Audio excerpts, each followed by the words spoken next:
I'm Edward October. The sound you hear is a breath of late summer wind blowing down a moonlit stretch of the Virginia Creeper Trail that winds through Taylor's Valley. This is the start of Octoberpod.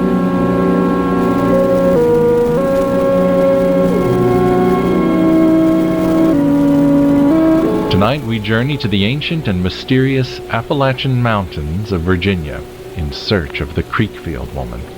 Who is she? That is one of the many mysteries surrounding this spectral figure. Witnessed by many over the years, she inspires both fear and curiosity. Why does she walk the Virginia Creeper Trail? Why does she appear headless? What does she want? Let's find out. But tread cautiously, travelers. Perhaps she wants you.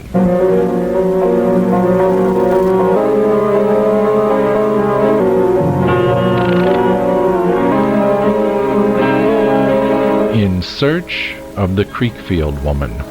Written and researched by Whitney Zahar. Narrated by Edward October. With Amelia, co-host of the podcast Pitney and Amelia's Bitchin' Boutique.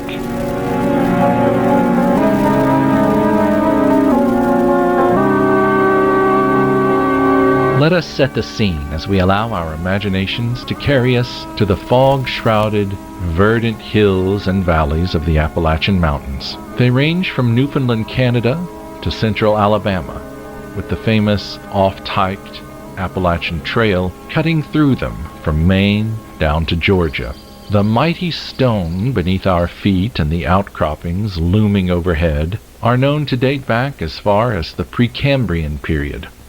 Powerful witnesses to millions of years of life and death. There are many stories in these mountains, but let us make our way to Southwest Virginia.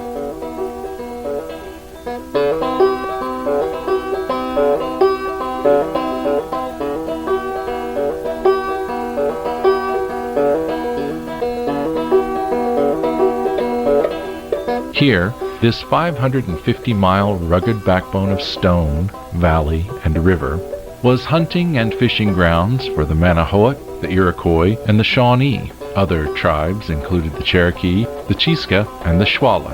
In 1669, German explorer John Lederer reached the mountains. During the 18th century, the indigenous peoples ceded their lands to British colonists through treaties which, we all know, were exploitative, to put it mildly.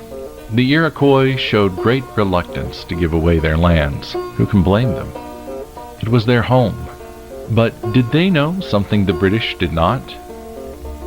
The version my granny told me was that it was a woman who was going to get married and got decapitated by a wagon. Granny also said her ghost could be seen over on Chestnut Mountain, carrying her head in her hands. Now, come along to Taylor's Valley, not far from Abingdon, Virginia. There is Fork Mountain to the west and Laurel and Chestnut Mountains to the east. Out here you can hear the wind without the chatter of humans. It's quiet here, especially off the popular Virginia Creeper Trail. Listen. Can you hear it? If you trek down the holler off Chestnut Mountain Road, you'll find it. There it is. A waterfall. They call it the Creekfield Woman Gorge Falls.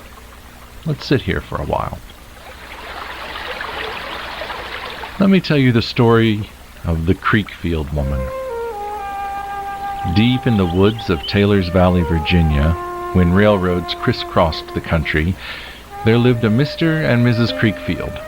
He was a stout, handsome man, and she was a beauty, with long hair as black as midnight. Mr. Creekfield did his best to make his wife happy, making sure that she didn't want for anything. But times were hard and work was scarce. Desperation is a powerful thing, and it can make monsters of the most unassuming folk. It can make monsters of the best of us. And Mr. Creekfield, he grew desperate. We don't know the exact moment he decided to turn to a life of crime, but the desire for money and an easier life for him and his bride consumed him. I guess it's easier to steal money than it is to make it honestly. Now, don't go assuming that Mrs. Creekfield was an innocent party. She threw in her lot with her husband, much like Bonnie and Clyde. During one heist, Mr. and Mrs. Creekfield made out with gold and silver, but the law was hot on their heels. They jumped aboard the old Virginia-North Carolina Railroad, one of those creeper trains, but it was fast enough to get away from the law. However, the law was the least of their problems.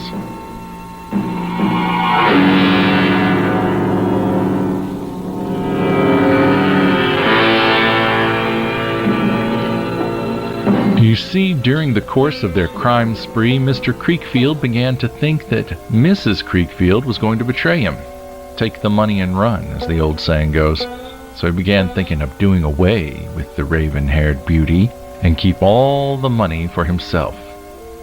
We don't know if there were some hard words between them, but I'd like to think that Mrs. Creekfield stood her ground and tried to fight back. But Mr. Creekfield was too strong for her, and the result was bloody. He threw her beaten and bloodied body from the train, which got caught beneath the wheels and was crushed. Her head was severed clean off.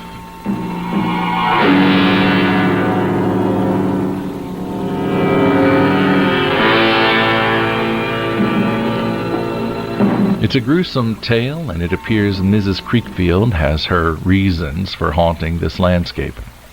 But let's go deeper. If you've never heard of the Creekfield Woman before, and believe me, I've asked around, that might not be surprising. Sometimes stories remain in pockets, becoming part of a community's bedrock, and never venturing further than that. Remember, the Virginia-North Carolina Railroad didn't cut through these parts until the late 1880s to 1890s. News traveled slowly here, and the communities remained tight and isolated.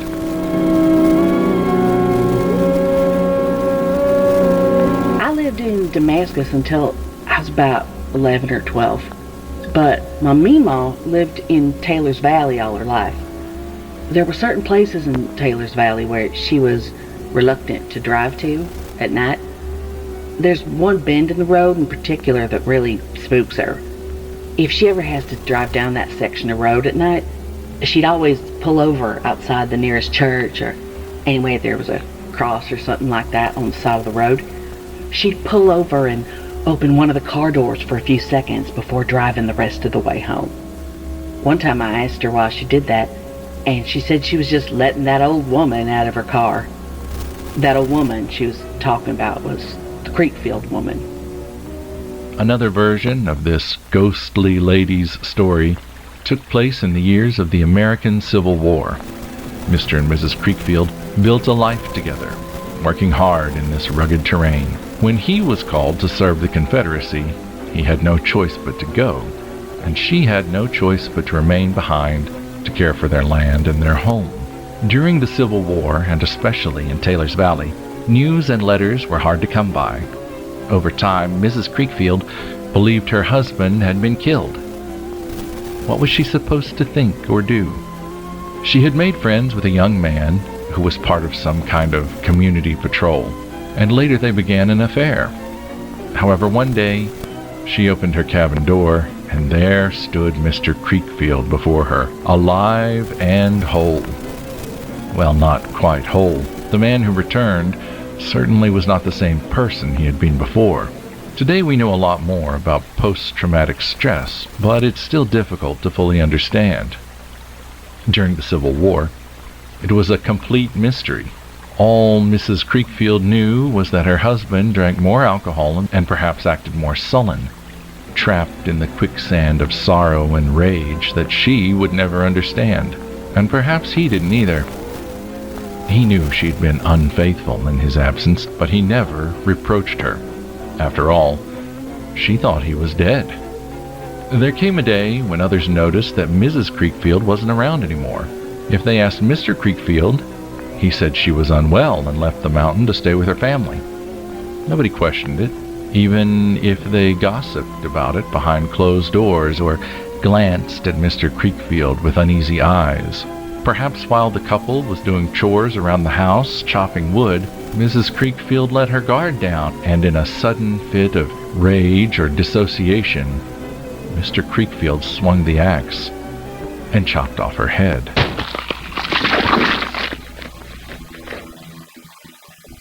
For decades it was said that Mrs. Creekfield rested in the ground near her house. It was common for families to bury their dead on their own land. A woman from the community, a woman versed in herbs, midwifery, and more, known as a granny witch, said that so long as the land remained undisturbed, Mrs. Creekfield would rest in peace.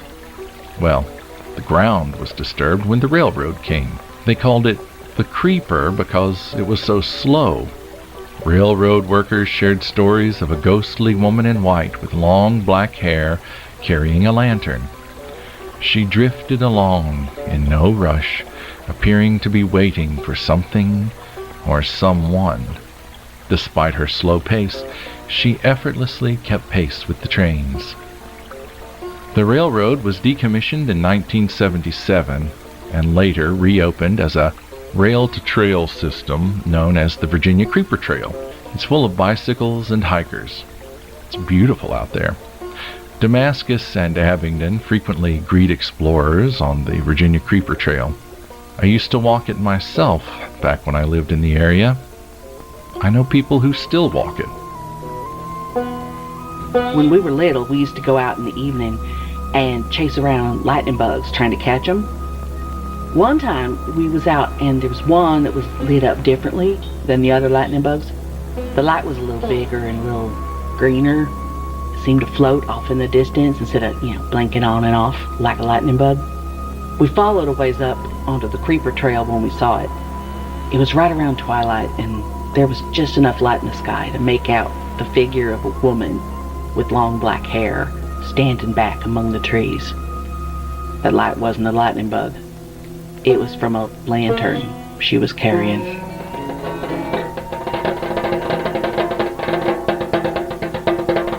In 2024, Hurricane Helene pummeled this area.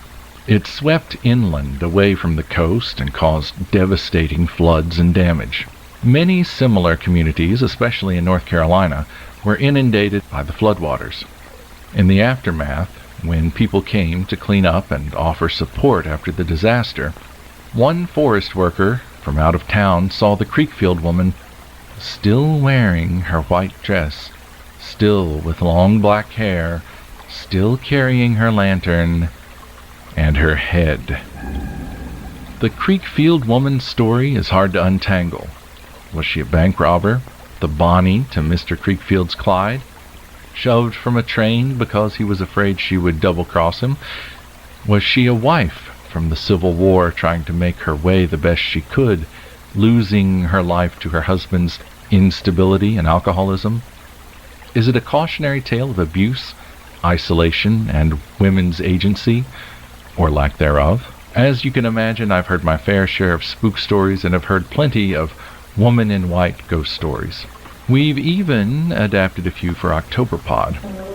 Women in white appear all over the world, their legends casting them as harbingers of death, tragic characters of doomed romance, or victims of suicide or murder. Some of them haunt waterfalls, such as the Dame Blanche at Montmorency Falls near Quebec, Canada. There are the Caraposa of the Philippines, the most famous of which is the one in Quezon City. She sounds similar to the hitchhiking Resurrection Mary in Chicago, who also appears in white. In England, there are stories of white ladies who were killed before they could reveal the location of a buried treasure. Is the Creekfield Woman another version of a trope of doomed women?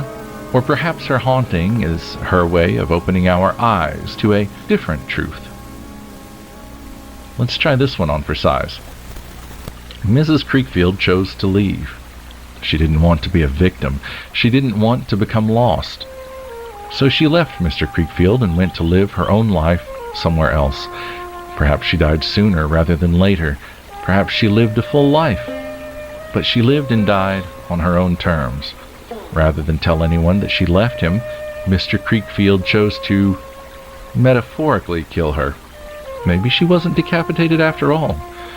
Maybe she wasn't even murdered.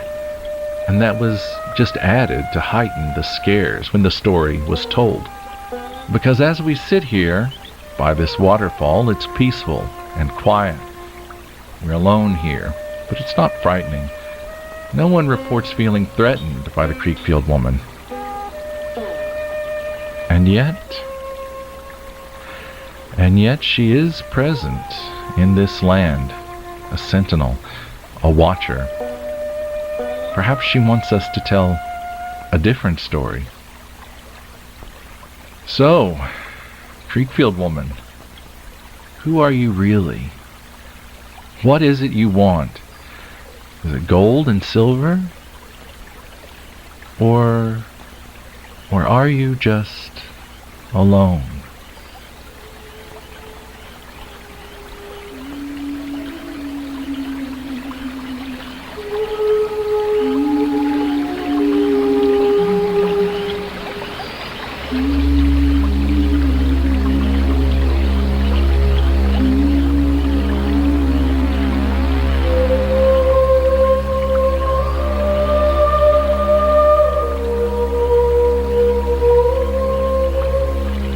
Here she is, standing in her white dress, but her head is down, her long, dark hair obscuring her face and torso. So long and wild, it's like a living creature. She reaches for a belt around her waist and removes a brush. Her hand rises and sinks in a gentle rhythm as she brushes her hair. Now she raises her other hand and beckons with her pale fingers. Shall we see what she wants?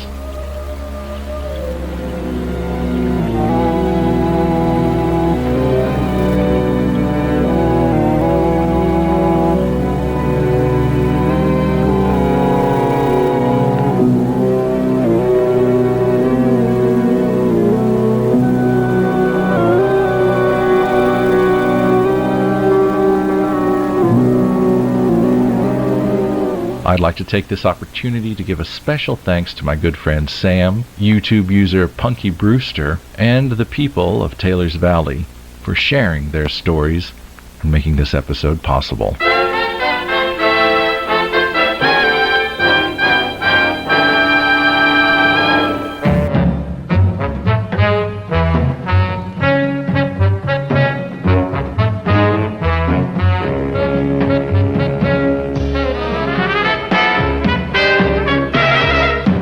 It's intermission time, folks. I'm your host, Mr. Edward October.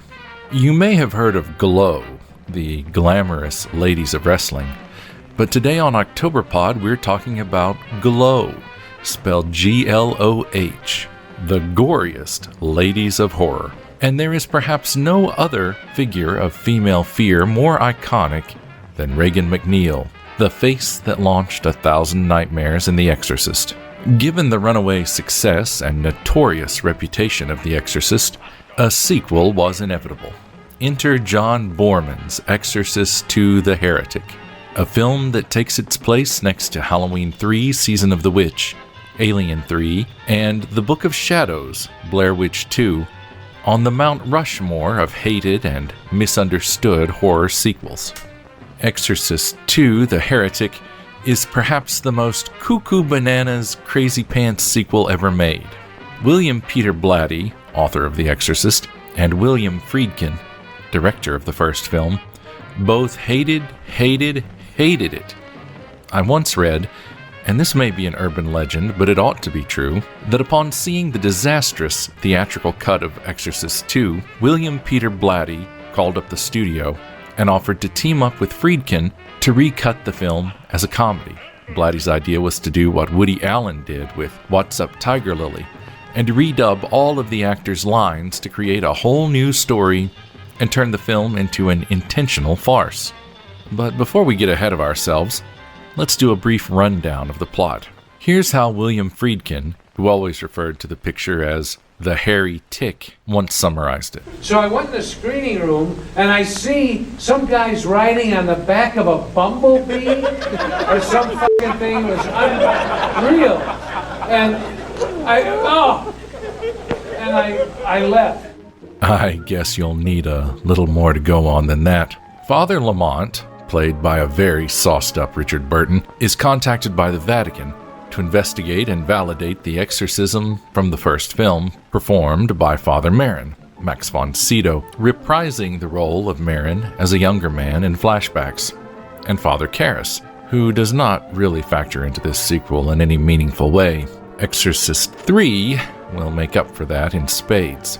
In the course of his investigation, Lamont must get some information from Regan McNeil, now a tap-dancing teen with vaguely defined psychic abilities, who is undergoing psychotherapy at a cutting-edge facility run by Dr. Tuscan, played by Louise Fletcher.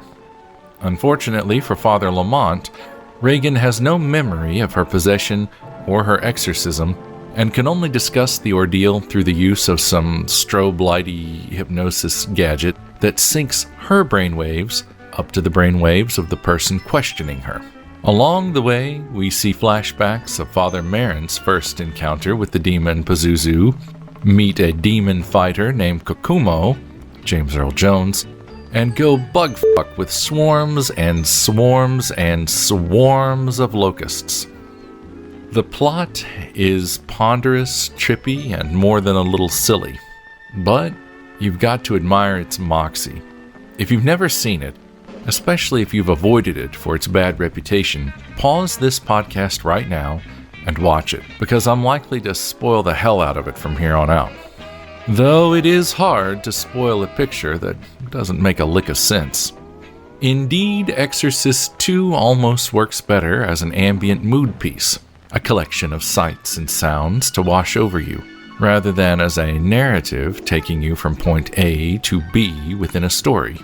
But boy howdy, what sights and what sounds. There are surreal visuals and expressionistic compositions aplenty. The action takes place from the opulent halls of the Vatican to the sun-baked plains of Africa, from the shimmering skyline of New York City to the wet, grimy streets of Washington, D.C., and from an ancient church, precariously carved into a cliff face, to various nightmares and dreamscapes in between. The aural landscape of the film is dominated, as it should be, by a thoroughly gonzo score from Il Maestro himself, Ennio Morricone. Cues infused with tribal vocals and percussion, like Magic and Ecstasy, avant-garde choral pieces, Afro-Flemish Mass, the discordant whip-crack rock anthem Pazuzu, and the floating, ethereal Reagan's theme all perfectly complement the surreal, sick-in-the-head happenings on screen. Thanks to Morricone and British director John Boorman, also known for Deliverance, Excalibur, and Zardoz, the picture, with its international scope, boasts a decidedly more Baroque European aesthetic than the original. As an aside, I'm using the second meaning of Baroque here, characterized by grotesqueness, extravagance, complexity, or flamboyance, as per Merriam-Webster. I was once mocked for using this term by someone who assumed I was erroneously referring to the 17th century artistic movement, so, just for the record, I know what the fucking word means in this context. God, this has been stuck in my craw for decades now. Silenzio! Silenzio! But getting back to the goriest ladies of horror, Exorcist II does have a mysterious lady hidden in plain sight. I mean, who the hell is playing possessed Regan in this picture? Linda Blair's ordeal making the first Exorcist, at the tender age of 13, playing a character that's 12, was something bordering on child abuse. A story for another time. For many of the possession scenes, that's really little Linda, under all of those Dick Smith prosthetic makeup effects. But stand-ins and stunt performers were used when shooting age-inappropriate material, see the famous crucifix scene, if you know, you know, or dangerous / physically demanding stunts, such as the deleted spider walk sequence, which required a contortionist. Beyond that, they still required 2 additional actresses to make the character come to life. One was Mercedes McCambridge, whom Orson Welles once called the greatest living radio actress, and who can be seen portraying the bull dagger, their term, not mine, in Welles's film noir, A Touch of Evil. McCambridge chain-smoked and abused her vocal cords to provide the voice of Pazuzu, the demon inhabiting and defiling Reagan's body. The other was Eileen Dietz. Dietz was not only Linda Blair's stand-in for the crucifix scene, among others, she also portrayed the pale face of Pazuzu in various frightening cutaway shots. Now, flash forward to Exorcist II. Blair is a little older and a little wiser about the business, and she refuses to perform under any heavy makeup. I guess Hollywood is a town that forces you to grow up fast. Which leads director Borman and returning makeup effects designer Dick Smith in a pickle, because the script includes flashbacks and hallucinations of possessed Reagan as both a 12-year-old and a 17-year-old. Linda Blair's only new appearance as possessed Reagan is one brief, cringy sequence during which the character attempts to seduce 51-year-old Richard Burton's Father Lamont. For this, she appears only to be wearing some special contact lenses. All of the other possessed Reagan scenes were performed by an obvious double, and dubbed by an actress named Karen Knapp, not Mercedes McCambridge. Veteran Canadian actress Colleen Dewhurst would take on voiceover duties for Exorcist III. A stroke of genius, if you ask me. The body double is not credited in the completed film. Now, most folks assume that this double is Eileen Dietz, Blair's double from the first film, though it really doesn't look like her. Making matters more confusing is anecdotal evidence from fans on Reddit stating that during convention appearances, Dietz will claim that she is the Exorcist II body double, even going so far as to autograph and sell production stills from that film. Dietz was reportedly furious at Warner Brothers for leaving so much of her performance on the cutting room floor. Depending on who you ask, she appears on screen for about 13 to 28 seconds in the completed film. But she's always advocated for the studio to give her more credit for her contributions to the film and its success. In fact, her feud with Warner's probably ensured she wouldn't be allowed within a league of an Exorcist set ever again. With that in mind, it kind of makes sense that she'd try to take credit for a performance she never gave. By all accounts, she's a lovely lady, so no shade intended. And so any footage of either Linda Blair or Eileen Dietz as possessed Reagan in Exorcist II are shots recycled from the first film. But the mystery remains. Who is the face of possessed Reagan in Exorcist II? Do you know the identity of this mystery woman? If so, sound off in the comments and enlighten us. No, he's mine. He's chosen me. Pazuzu's Reagan is the only Reagan. The wings are brushing me. The wings are brushing me. I must. We like to call her the good locust. She was evolved to resist the brushing of the wings. No. Once the wings have brushed you, you're mine forever. She'll break the chain reaction. Kill her. We command you. Exorcist II: The Heretic never really worked. Upon release, it was mocked by critics, the harshest of these being Friedkin and Blatty, the fathers of the original film, and either laughed at or ignored by audiences. Warner's produced numerous cuts of the film to try and salvage it, but to no avail. There's the 117-minute premiere cut, the 110-minute cut, which pares the film down to a more conventional horror film and adds some expository voiceover narration, as well as assorted home video and international cuts of various lengths. I've seen 2, maybe 3 different cuts of this picture, and they're all equally flawed in their own ways. For my money, they all live and die by those strobe light mind sink scenes, which are too long, too dull, and not very cinematic. They grind the narrative to a halt in every single cut of the film. There's even a community of fans out there producing unofficial fan edits of the film, which pick and choose the best bits from different cuts in an attempt to cobble together the ideal Exorcist II experience, because we know that there's a brilliant film in there somewhere. We just need to tease it out, as one might tame a swarm of enraged locusts.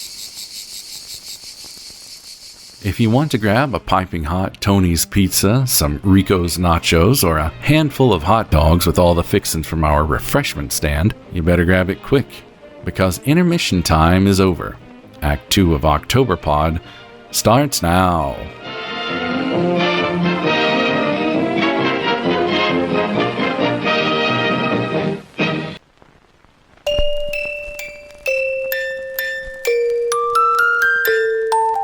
Excerpts from Myths and Legends of Our Own Land, Volumes 1 and 2, by Charles Montgomery Skinner. Narrated by Edward October. Lake of the Dismal Swamp. Drummond's Pond, or the Lake of the Dismal Swamp, is a dark and lonely tarn that lies in the center of this noted Virginia morass.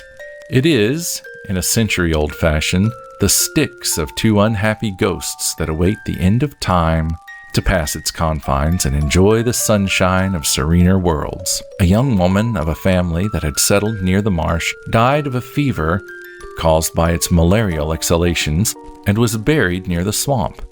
The young man to whom she was betrothed felt her loss so keenly that for days he neither ate nor slept, and at last broke down in mind and body. He recovered a measure of physical health after a time, but his reason was hopelessly lost. It was his hallucination that the girl was not dead, but had been exiled to the lonely reaches of this watery wilderness. He was heard to mutter, "I'll find her, and when death comes, I'll hide her in the hollow of a cypress until he passes on." Evading restraint, he plunged into the fen, and for some days he wandered there, eating berries, sleeping on tussocks of grass, with water snakes crawling over him, and poisonous plants shedding their baneful dew on his flesh. He came to the lake at last. The will-o'-the-wisp played along the surface. "'Tis she!" he cried. "I see her standing in the light." Hastily fashioning a raft of cypress boughs, he floated it and pushed toward the center of the pond. But the eagerness of his efforts and the rising of a wind dismembered the frail platform, and he fell into the black water to rise no more.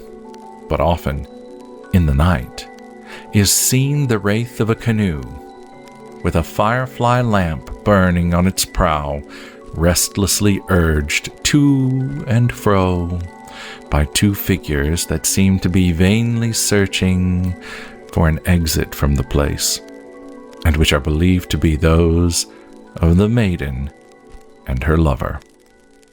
Incidentally, if you go back and listen to the Octoberpod episode, Ghosts and Haunts of Untamed America, you'll hear a story written by our very own Whitney Zahar that's inspired by this legend.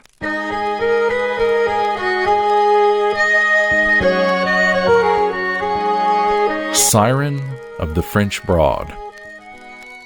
Among the rocks east of Asheville, North Carolina, lives the Lorelei of the French Broad River. This stream contains in its upper reaches many pools where the rapid water whirls and deepens, and where the traveler likes to pause in the heats of the afternoon and drink and bathe. Here, from the time when the Cherokees occupied the country, has lived the siren, and if one who is weary and downcast sits beside the stream or utters a wish to rest in it, he becomes conscious of a soft and exquisite music blending with the plash of the wave. Looking down in surprise, he sees, at first faintly, then with distinctness, the form of a beautiful woman, with hair streaming like moss and eyes looking into his, luring him with a power he cannot resist. His breath grows short, his gaze is fixed. Mechanically he rises, steps to the bank, and lurches forward into the river. The arms that catch him are slimy and cold as serpents. The face that stares into his is a grinning skull. A loud, chattering laugh rings through the wilderness, and all is still again.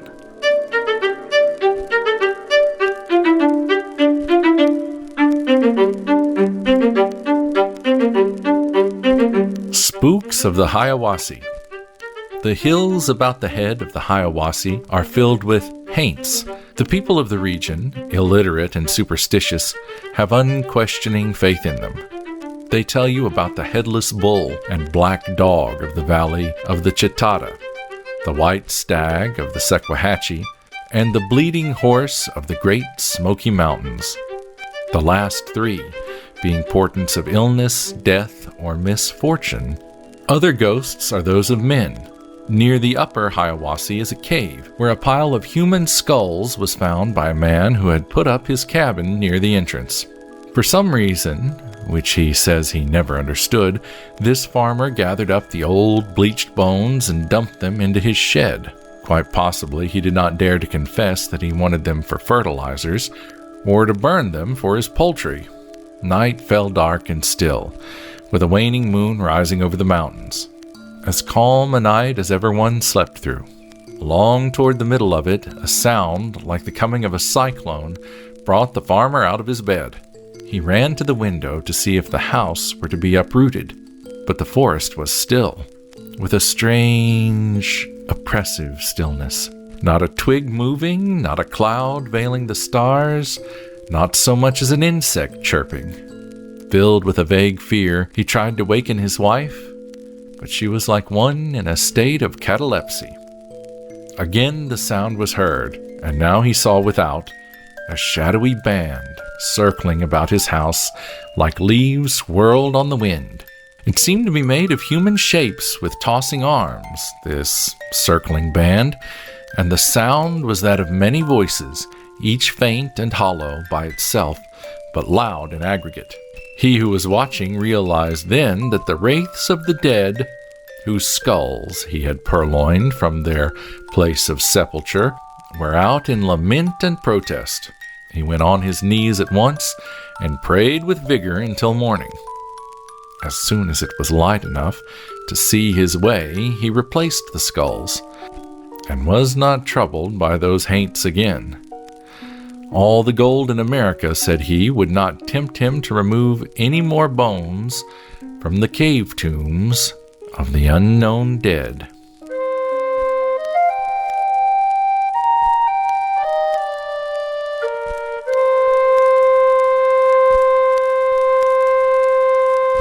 The Crow and Cat of Hopkins Hill. In a wood near Hopkins Hill, Rhode Island, is a boulder 4 feet in diameter, scored with a peculiar furrow. Witch Rock, as it is called, gained its name 2 centuries ago when an old woman abode in a deserted cabin close by and made the forest dreaded.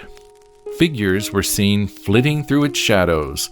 Articles left out o' nights in neighboring settlements were missing in the morning, though tramps were unknown.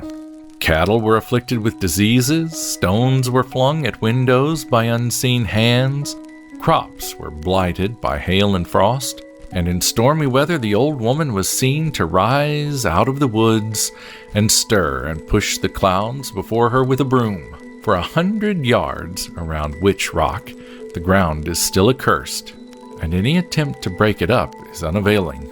Nearly a century ago, a scoffer named Reynolds declared that he would run his plow through the enchanted boundary, and the neighbors watched the attempt from a distance. He started out well enough, but on arriving at the magic circle, the plow shied, and the wooded landside, or chip as it was called, came off. Directly there came from the north a crow that perched on a dead tree and cawed. John Hopkins, owner of the land cried to the bird, "Squawk, you damned old Pat Jenkins." And the crow took flight, dropping the chip at Reynolds' feet, at the same moment turning into a beldame with a cocked hat, who descended upon the rock. Before the men could reach her, she changed into a black cat and disappeared in the ground. Hunting and digging came to naught, though the pursuers were so earnest and excited that one of them made the furrow in the rock with a welt from his shovel. After that, few people cared to go near the place, and it became overgrown with weeds and trees and bushes.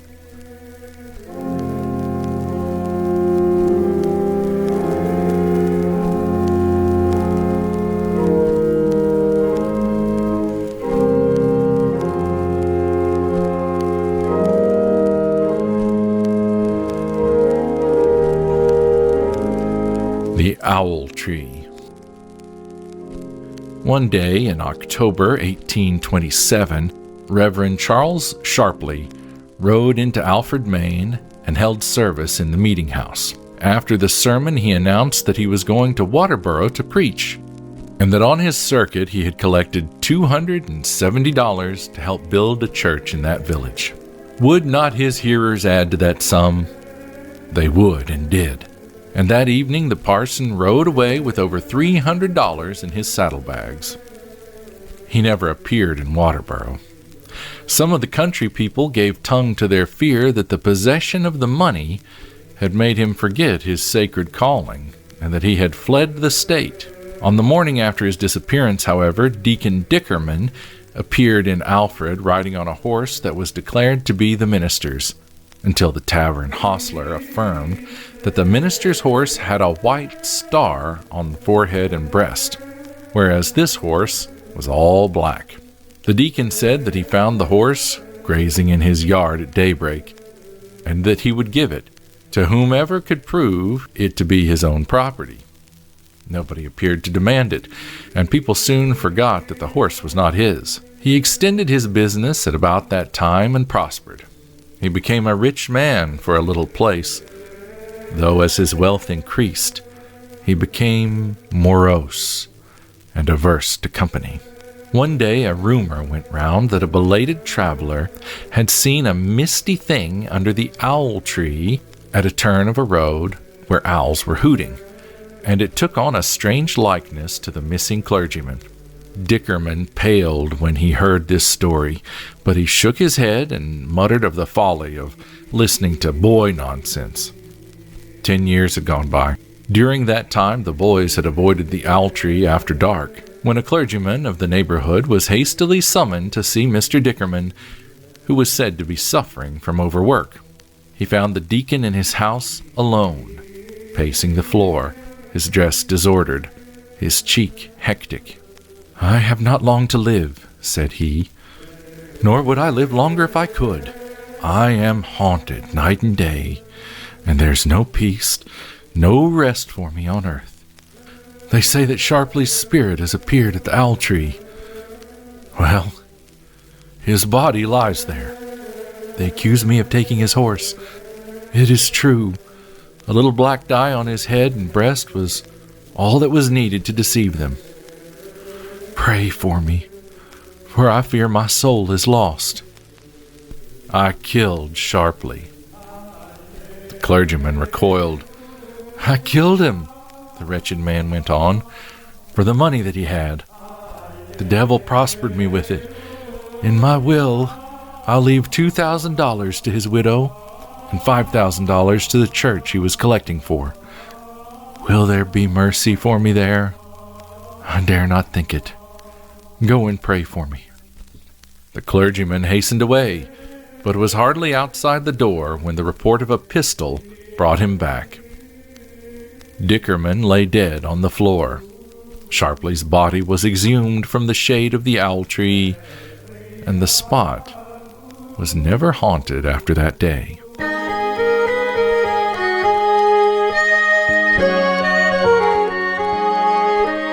Stick around after the credits for a brief message from some of our favorite podcasters, creators, and friends. There may even be some bloopers, outtakes, and bonus material as well. You have been listening to Octoberpod. Octoberpod is produced, edited, and directed by Edward October. The series co-producers are Amber Jordan, Whitney Zahar, and producer emeritus MJ McAdams. Additional audio engineering from select segments provided by Kevin of Straight Line Creative. Logo and banner graphics by Jessica Good. Edward October character design by Nick Calavera. Select stock photography and illustrations courtesy of Unsplash.com.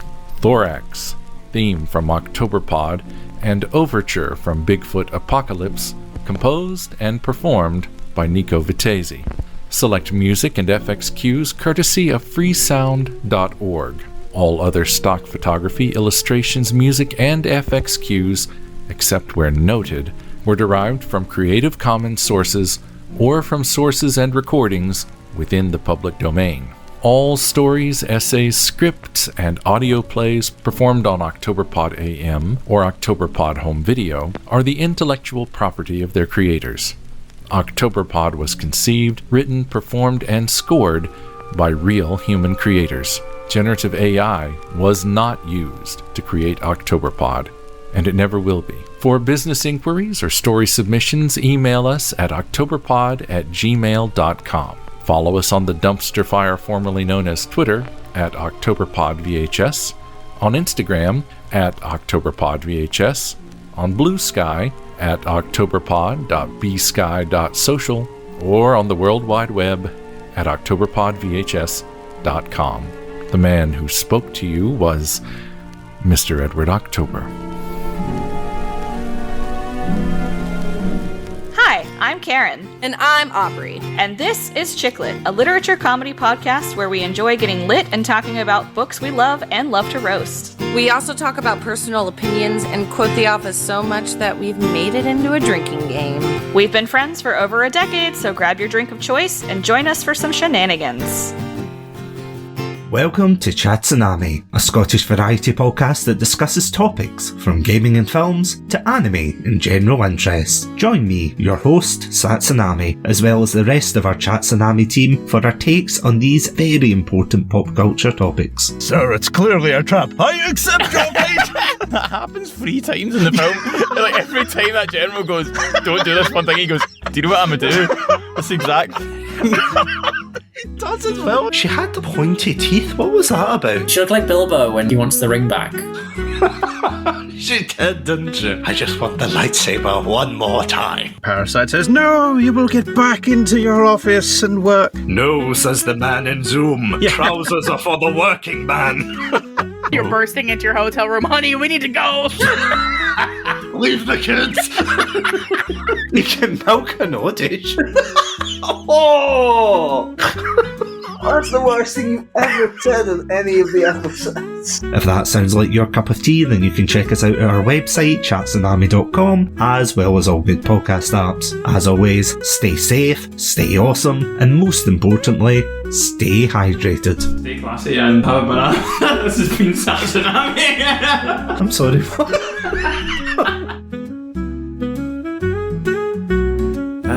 I gotta do one of these things again. This is Canary of the Canary PI audio drama. I'm just a run-of-the-mill PI trying to make a buck for his next corned beef sandwich. A magnet for the strange, a lure for the macabre.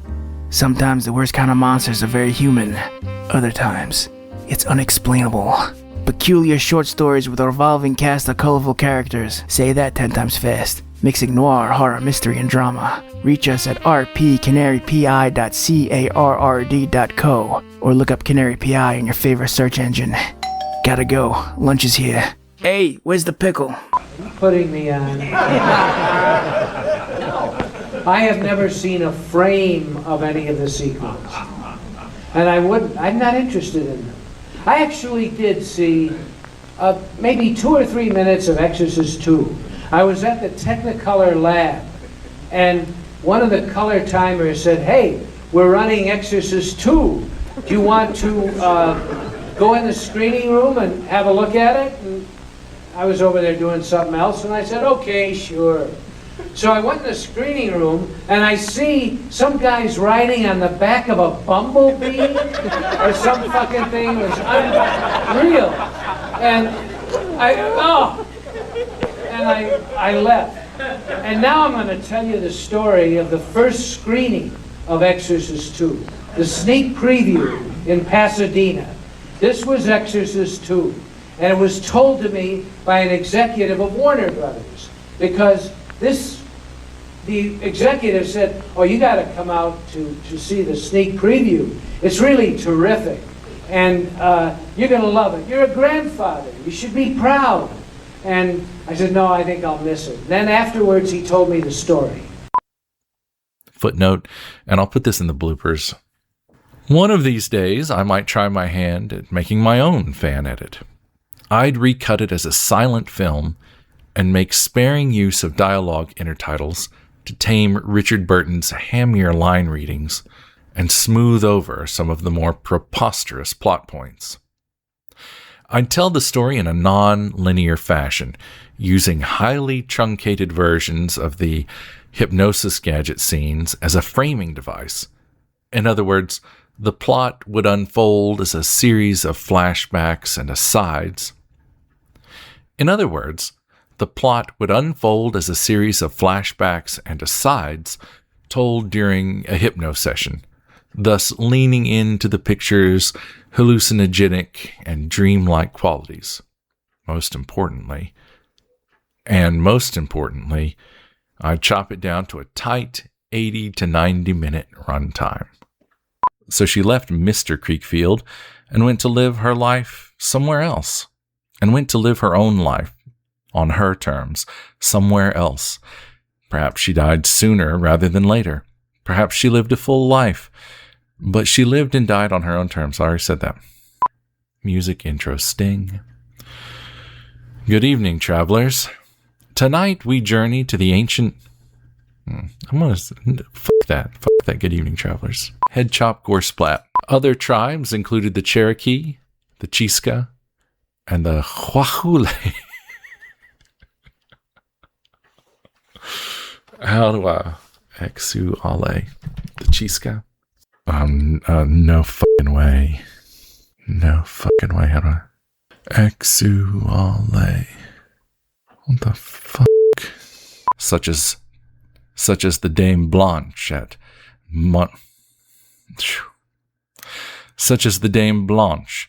Montmorency Falls near Quebec, Canada. At Montmorency Falls. At Montmorency.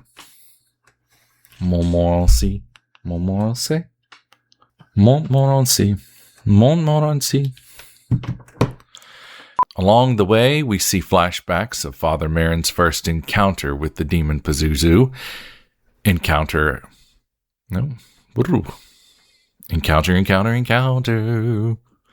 It's the encounter.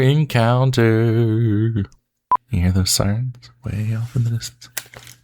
The microphone is more sensitive than my ears are. When I take my headphones off, I can't hear them, but the mic picks them up. They launch them. Motherfucker, they launch them. I bust out this microphone, they launch every fucking plane from Dulles International Airport. Swear to God. If you're ever waiting in line for a delayed flight at Dulles, just call me up, man. I'll plug this microphone in. Slicker and cat shit. Those planes in the air. Get those planes in the air. Get those planes in the air. Planes in the air. Cues infused with tribal vocals. Cues infused with tribal... That's... I love writing myself these fucking tongue twisters. Oh, I'm gonna do lakes and legends. Ooh, better